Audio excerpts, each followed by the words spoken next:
So thank you for joining me today. I am wanting to share some very exciting news with our church family about some plans we have for our existing worship space, what we call the sanctuary. Now, I don't know if you've walked into our worship space lately with maybe some fresh new eyes, and if you have, I wonder what you've been able to see. Well, recently a 20-something person visited our church, and after worship was over, they were expressing how they loved the music, loved the hospitality of the folks. You know, the people were nice, theology was fine, but they made mention that the church looked like a barn. Yeah, so now this person didn't say this directly to me. Had they said that to me, I would have argued. I go, no, it doesn't look like a barn. It looks like a Home Depot. There's a difference, right? So, and I say that in jest, but what that statement from that younger person really boils down to is that our space isn't relevant to the world in which we live today. And that can be a challenge. Now, 10 years ago, the trend in churches was to build these large temples, these large places of worship, 1,000+ seat auditoriums, stadium seating, and they're beautiful. I mean, to be sure. But we're seeing that trend shift. And people no longer want to feel like they're in a huge church. They want to be a part of a big church because it offers more ministries and ways to serve. But people want to feel like they're connected. They want that intimacy. They want that conversational feel and the welcoming feel that can be challenging to give in a 1,000-seat auditorium. Now, however, the reality is our worship space and sanctuary, it needs to be updated. Again, if you've come in with fresh eyes lately, maybe you've seen some of the things that I've seen. So, for example, some of the carpet needs to be replaced. There are stains that we cannot get out. Maybe you've noticed some of our audio-visual equipment is not quite working the way it once did. Particularly if you sit on the right side of the room and look up at the right screen. You might have wondered after worship if you needed to get your eyes checked. Well, rest assured you did not and you do not. The projector's going bad, not your eyesight. We also have issues with sound traveling from the lobby area into the sanctuary. Just in general, the sanctuary needs to be updated and refreshed.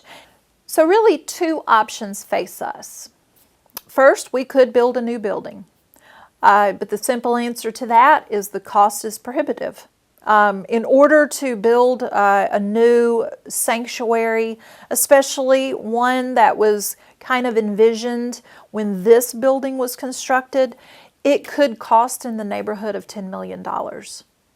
And when you think about the impact that kind of money could have in the world around us, it makes you wonder, is spending that kind of money on a building really the best use of our gifts at this time? Well, I don't think it is. I want to be a good steward to what God has entrusted us. And because I do want our church to be relevant to the culture in which we live, I would hope for that intimate feel, for that conversational and welcoming feel that can take place in our existing worship space. But again, the reality is it needs to be updated. So how many of you in your own homes have done a renovation project of some sort in the recent past? I know we did. About 2 years ago, we updated our kitchen, countertops, floor, appliances, the whole 9 yards. And that was a way for us to kind of update and refresh the inside of our house. And so kind of like what we do in our own homes from time to time, we want to do that in our church home as well.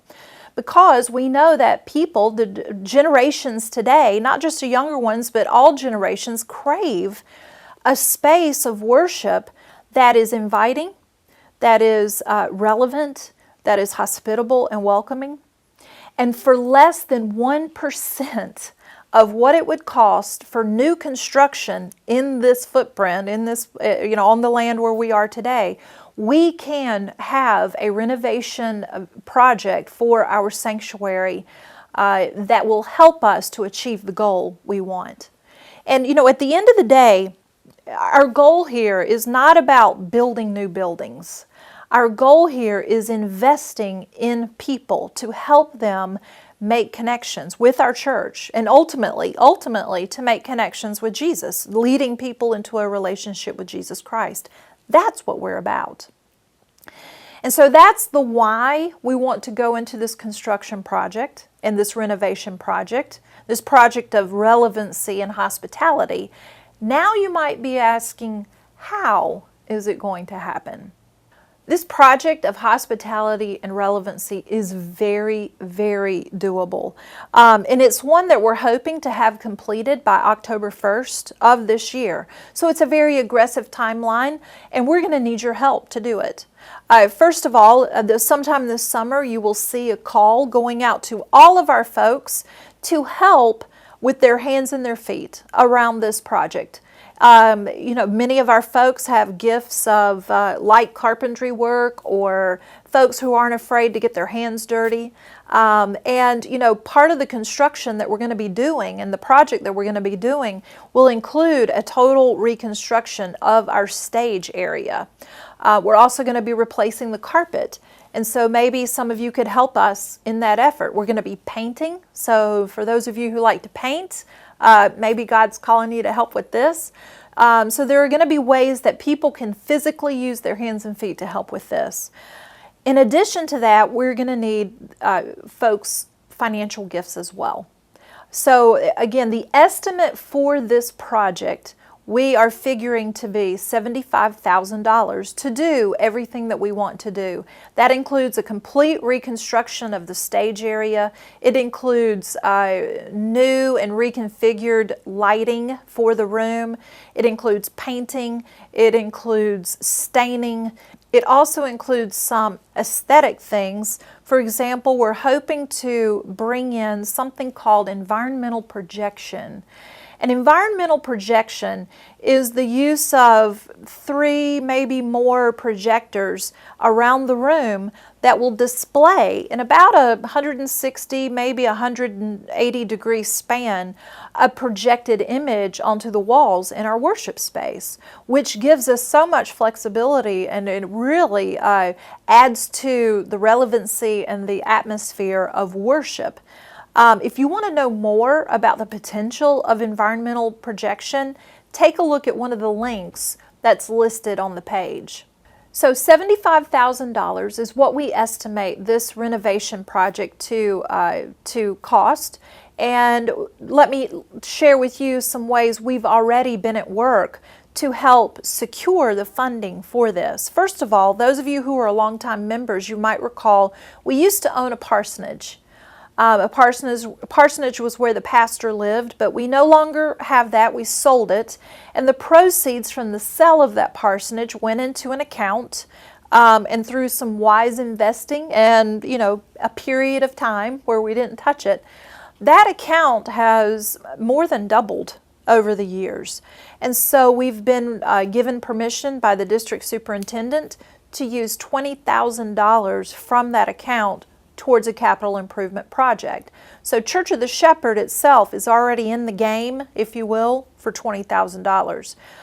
Additionally, from time to time over the last few months, I've had different families that will come up to me and they'll just share how something financially has changed in their house in a positive way. Maybe it was a bonus they didn't expect, or something changed in their financial situation in a positive way. And they want to use that to offer a gift to the church. And they ask me, can you use this and use it to however you see fit and whatever will best help the church. And I'm always so grateful for the generosity of folks that offer that. And so I have placed some of those into a capital improvement account, and we plan to use some of those gifts for this particular project. The remaining part of that $75,000 will come from our church family. That's our hope. That's the ask and the how we're going to do this. Additionally, we're also going to be applying for a grant from the United Methodist Foundation. And the foundation has been very helpful and generous to Church of the Shepherd in the past, so we'll be making that grant application later this year. And let me just kind of remind you of some of the success that we've had with construction projects. If you've been around the church for a few years, you might remember in 2008 we opened the doors to our new children and youth wing. That was awesome. It was a great addition to our current space and building. And if you recall, that was a 3-year capital campaign where we raised $1.5 million to erect that building. Well, this, of course, is on a much smaller scale. It's not even close. $75,000 and $1.5 million are two very different numbers. And so instead of a 3-year campaign, we're not going to do that, but we are going to ask for folks to consider maybe a 3-month campaign. And for example, whatever you give on a monthly basis, we would like to ask that you give that same amount towards this new vision of hospitality and relevancy for our sanctuary. So for easy math, all right, say you give $300 a month.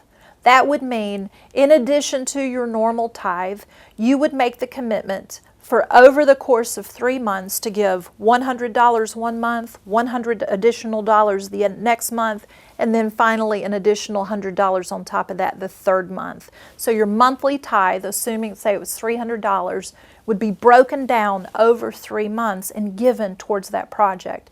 And if everyone did that, if they took their monthly tithe and gave that additionally over 3 months, we would have this taken care of. We would be able to move forward with this vision to help make our worship space relevant and hospitable for everyone. Now, hospitality is something that starts with us. And when we allow ourselves to open our spirits to God, that's where hospitality takes root. That's where God starts to move in us and change us, to take the hospitality we experience from God and then to turn it out to the rest of the world. And a lot of that takes place in worship. And if you're distracted by some of the elements going on around you in worship, sometimes that can inhibit your ability to open your heart most fully to God. And so we want to help with that. We don't want to be a distraction. We don't want people noticing the screen or looking at the carpet. We want them focused on the Word of God. And so I hope that you will be in prayer about this, that you'll be in conversation with your family about how you can make a gift towards this project. Hands and feet or your financial gifts. All gifts are welcome, and there is no gift too small. So I appreciate you're taking the time to hear this new vision. I'm excited about it, and I think it's going to take us a great way and a great lengths towards reaching that next generation as a way to show them that we're hospitable and we're relevant to today. Thank you.